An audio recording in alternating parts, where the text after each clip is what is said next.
ng bayan, maasahan anumang panahon.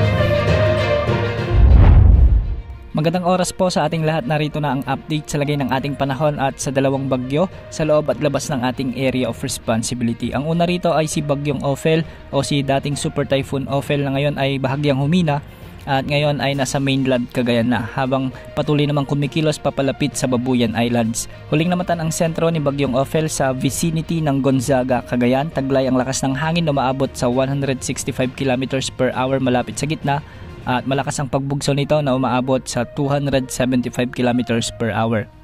Sa ngayon ay kumikilos ito ng kanluran, hilagang kanluran sa bilis na 20 km per hour. Maraming lugar pa rin sa Luzon ang may tropical cyclone wind signals lalo na sa Babuyan Islands at ang northern at eastern portion sa mainland Cagayan at mga lugar na ito ay nakataas pa rin ang signal number 4. Ang ibang lugar naman sa northern Luzon ay nakataas ang signal number 1 hanggang signal number 3. Base sa forecast track na inilabas ng Pag-asa, ukol kay bagyong ito, patuloy itong kikilos ng northwest o hilagang kanluran at posibleng dumaplis ang sentro nito sa bahagi ng Babuyan Islands ngayong gabi o bukas ng madaling araw. Sa mga susunod na araw ay kikilos ito ng hilagang silangan at unti-unti ng hihina pagkatawid nito sa bahagi ng southern Taiwan. Posible rin itong malusaw o maging remnant low na lamang bago makalabas sa ating area of responsibility. Dahil nga kay Bagyong Ophel, nakakaapekto pa rin ang malalakas na pag-ulan at pagbugso ng hangin sa Batanes, Cagayan, Ilocos Norte at Apayao. Ang mga lugar na ito ay makakaranas ng mabagyong panahon at posible ang mga intense to torrential rains, kaya posible rin ang mga pagbaha at pagguho ng lupa.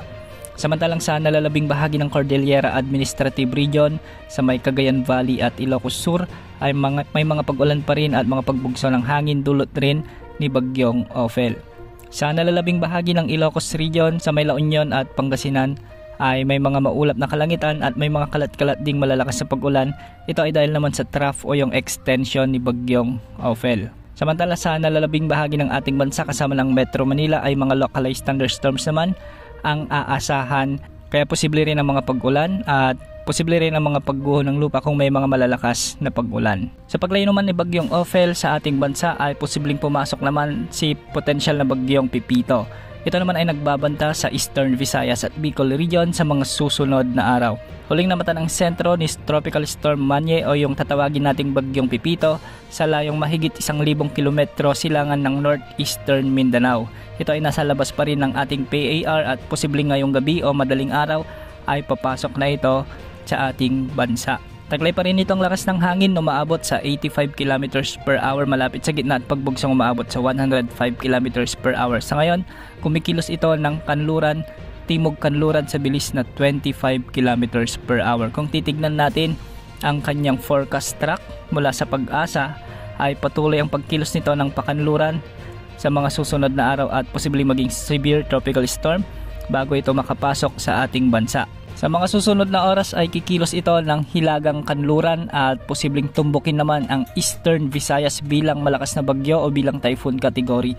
Ayon sa Pag-asa, hindi inalis ang posibilidad na lumakas ito bilang super typhoon habang nananalasa sa silangang bahagi ng Eastern Visayas at tatama rin sa bahagi ng Bicol Region at posibleng daanan ang mga probinsya sa bahagi ng Calabarzon at ilang bahagi ng Mimaropa. Hindi rin inaalis ang posibilidad na mas tumaas rin ang track nito at posibleng sa Central Luzon ito manalasa o di kaya naman ay sa Northern Luzon. Dahil nga may tinatawag tayong cone of probability, kung lalakas pa ang high pressure area sa itaas nito, posible pang bumulusok pababa ang track na tinatahak nito at posibleng sa mga isla ng Visayas ito maglalandfall.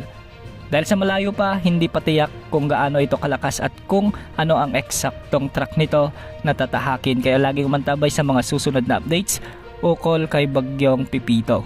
Pagsapit ng weekend o sa araw ng Sabado ng hapon hanggang sa Linggo ng hapon, asahan na ang mga pag-ulan, dulot na ng direktang epekto ni Bagyong Pipito at inaasahan ng mga intense to torrential rains o mahigit 200 mm na pag-ulan sa bahagi ng Quezon Province, Camarines Norte at Camarines Sur.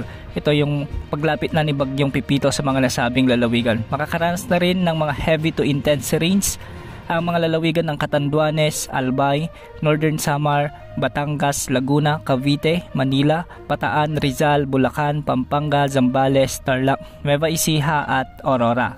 Ang mga lugar na ito ay pinaghahanda rin natin dahil posible ang malawakang pag-ulan na siyang magdulot ng mga pagbaha at pagguho ng lupa.